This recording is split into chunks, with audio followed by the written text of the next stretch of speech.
Assalamualaikum. Persoalan kontroversi surah An-Nisa 157 sebenarnya sudah pernah saya singgung di video lain sebelum ini. Namun sekarang saya angkat lagi dengan tujuan untuk mengkonfirmasi argumen di video Islam dan Akal Sehat nomor 44 yang membuktikan Allah bukan pencipta. Argumen pembuktian Allah bukan pencipta adalah argumen paling merusak yang menghancurkan seluruh fondasi kebenaran Islam.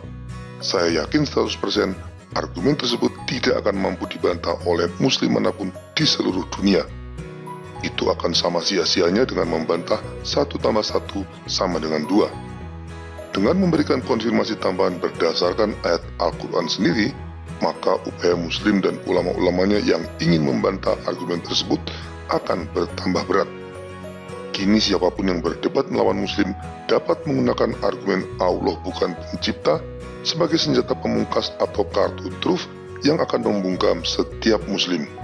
Jika dulu muslim begitu percaya diri bahwa konsep tauhid yang mereka imani adalah konsep ketuhanan monoteis yang paling benar, maka sekarang keadaannya berbalik 180 derajat. Berdasarkan logika akal sehat, justru konsep tauhid Islam menunjukkan kelemahan sangat mendasar yang membuktikan Allah tidak mungkin pencipta. Konsep tauhid unitarian yang mereka yakini benar, kini berbalik menjadi kekeliruan fatal yang meruntuhkan fondasi iman mereka sampai ke akarnya. Sekedar mengulang kembali, argumen pembuktian Allah bukan pencipta secara singkat adalah seperti ini.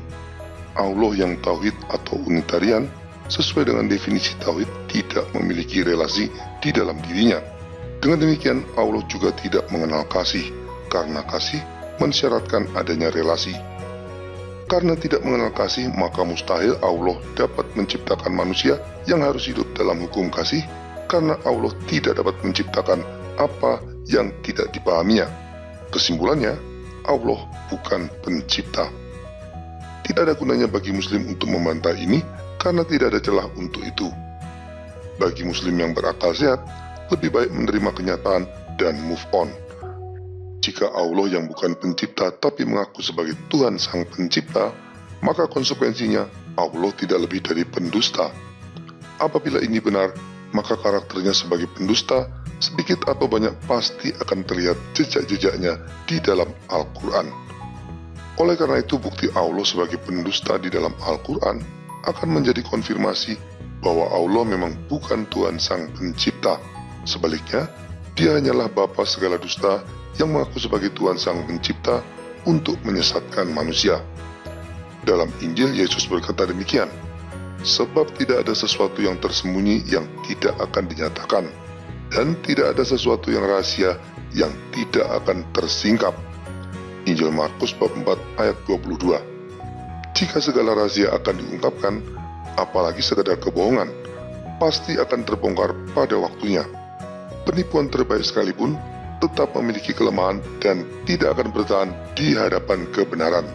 Dan itu terbukti dengan sangat telak dalam surah An-Nisa ayat 157. Ayat tersebut berbunyi demikian, dan karena ucapan mereka, sesungguhnya kami telah membunuh Al-Masih, Isa putra Maryam, Rasul Allah. Padahal mereka tidak membunuhnya dan tidak pula menyalibnya, tetapi yang mereka bunuh ialah orang yang diserupakan dengan Isa bagi mereka. Sesungguhnya orang-orang yang berselisih paham tentang pembunuhan Isa benar-benar dalam keraguan-raguan tentang yang dibunuh itu. Mereka tidak mempunyai keyakinan tentang siapa yang dibunuh itu, kecuali mengikuti persangkaan belaka. Mereka tidak pula yakin bahwa yang mereka bunuh itu adalah Isa. Surah An-Nisa ayat 157. Intinya, melalui Al-Quran, Allah mengatakan Yesus tidak disalib, tapi orang yang diserupakan dengan Yesuslah yang disalib. Terlepas dari bukti sejarah yang ada, ayat tersebut sesungguhnya memiliki problem internal yang parah. Yang pertama, jika benar apa yang dikatakan ayat tersebut bahwa Yesus tidak disalibkan, maka ayat tersebut menunjukkan Allah telah menipu orang-orang Kristen yang setia kepada Yesus dan juga semua orang lainnya sedemikian rupa, sehingga selama berabad-abad mereka tidak menyadari bahwa yang disalibkan bukan Yesus. Yang kedua, jika Yesus ternyata benar disalibkan seperti yang dipercaya oleh orang-orang Kristen dan juga diakui orang lain berdasarkan bukti sejarah, maka ayat tersebut menunjukkan Allah telah menipu Muslim. Problemnya, tidak peduli apakah Yesus benar disalibkan atau tidak, satu fakta yang muncul dalam surah An-Nisa ayat 157 adalah Allah telah menipu. Jika Yesus tidak disalibkan, yang ditipu adalah orang-orang Kristen. Sedangkan jika Yesus benar disalibkan, maka yang ditipu adalah orang-orang Muslim. Dengan demikian, karakter Allah sebagai penipu terungkap dengan amat jelas dalam surah An-Nisa ayat 157. Ini sekaligus membuktikan Allah pasti bukan Tuhan. Selanjutnya, karena Allah adalah penipu, maka siapakah yang sebenarnya telah ditipu? Muslim yang percaya kepada Allah sang penipu, ataukah orang Kristen yang tidak percaya kepadanya? Jelas menurut logika akal sehat, korban penipuan itu di mana-mana pasti orang-orang yang percaya pada penipu, bukan orang-orang yang tidak percaya.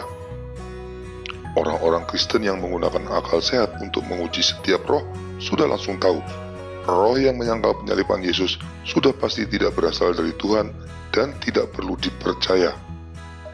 Kesimpulannya, ayat tersebut telah menipu semua Muslim. Dan sesungguhnya, Yesus memang benar disalibkan sesuai fakta sejarah dan kepercayaan iman Kristen. Adakah Muslim atau ulama-ulamanya yang bisa membantah ini? Pasti tidak akan ada. Karena berdasarkan An-Nisa 157 Allah terbukti sebagai pendusta, maka fakta itu mengkonfirmasi argumen di video sebelumnya yang membuktikan Allah bukan pencipta tetapi mengaku sebagai Tuhan sang pencipta, alias Allah cuma pendusta. Dalam Injil, karakter pendusta itu jelas milik siapa?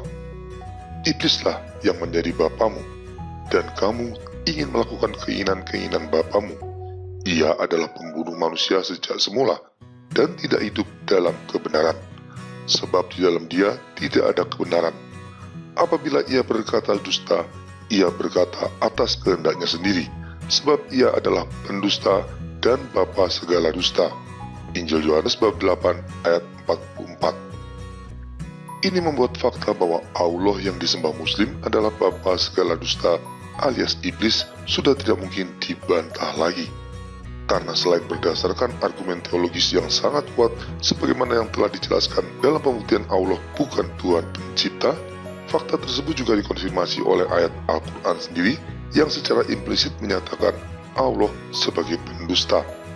Persoalannya, sanggupkah Muslim menerima fakta menyakitkan ini? Jika akal sehat Muslim masih dapat berfungsi dengan baik, seharusnya mereka berani mengambil keputusan untuk segera meninggalkan Islam secepatnya. Dengan tetap percaya pada Islam, berarti mereka akan terus menyembah bapa segala dusta sampai mati. Jelas akibatnya fatal, karena mereka akan selamanya hidup tersiksa di neraka bersama bapa segala dusta yang mereka sembah. Dalam Injil, Yesus berkata, "Apa gunanya seorang memperoleh seluruh dunia, tetapi kehilangan nyawanya?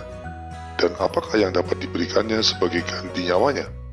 Injil Matius bab 16 ayat 26. Jika sekarang Muslim tahu bahwa Allah yang selama ini mereka sembah adalah bapa segala dusta, apa gunanya Muslim mempertahankan iman Islam demi ego, tradisi, keterikatan sosial, atau kekayaan dan jabatan duniawi jika kelak harus menerima penderitaan kekal di neraka? Sama sekali tidak ada gunanya. Kecuali Muslim dapat membantah argumen yang membuktikan Allah bukan pencipta dan sekaligus menyelesaikan persoalan kontroversi ayat An-Nisa 157 yang tadi saya sampaikan, maka hanya satu yang harus dilakukan Muslim berakal sehat: tinggalkan Islam selagi sempat. Saudara-saudaraku kaum Muslim, apa yang saya sampaikan tadi mungkin membuat kalian frustrasi, kecewa, atau bingung karena dasar iman Islam kalian menjadi runtuh tak bersisa. Sebagai manusia itu wajar, tapi setelah reaksi emosional itu reda, mari gunakan akal sehat. Jika kalian tidak bisa membantah apa yang saya sampaikan dalam video ini, dan saya yakin memang tidak akan bisa, maka terimalah fakta bahwa Allah yang kalian sembah selama ini tidak lain adalah bapa segala dusta yang ingin menyesatkan manusia agar terjerumus ke dalam kebinasaan kekal di neraka. Dalam Injil, Yesus berkata, "Jika terang yang ada padamu gelap, betapa gelapnya kegelapan itu." Injil Matius bab 6 ayat 23. Dalam konteks video ini, jika Allah yang kalian sembah dan kalian jadikan sumber kebenaran serta petunjuk hidup selama ini adalah bapa segala dusta alias iblis, betapa dalamnya jiwa kalian telah jatuh dalam kesesatan yang membinasakan. Hanya ada satu yang dapat menolong kalian dari jurang kesesatan yang dalam itu, yaitu Yesus Kristus, Tuhan dan Penyelamat. Percaya dan berharaplah kepadanya, maka Dia akan menolong jiwa kalian dan mengangkatnya untuk kembali melihat terang kebenaran. Jangan sia-siakan hidup kalian yang singkat ini dengan tetap tinggal di dalam jurang kesesatan. Terimalah Yesus Kristus dan mulailah hidup baru di dalam kebenaran yang menyelamatkan. Tidak ada yang tahu apakah besok kita masih mendapat kesempatan hidup, apalagi dalam situasi bencana wabah pandemi global sekarang ini. Maka terimalah Yesus Kristus sekarang juga di dalam hati kalian dengan mengucapkan doa singkat dan sederhana ini secara sungguh-sungguh. Ya Yesus Kristus, aku percaya Engkaulah Tuhan dan Penyelamat. Berbelas kasihilah padaku dan selamatkan jiwaku. Amin. Semoga Roh Kudus membimbing kalian untuk menerima Yesus Kristus seutuhnya melalui baptisan dalam nama Bapa, Putra, dan Roh Kudus. Amin.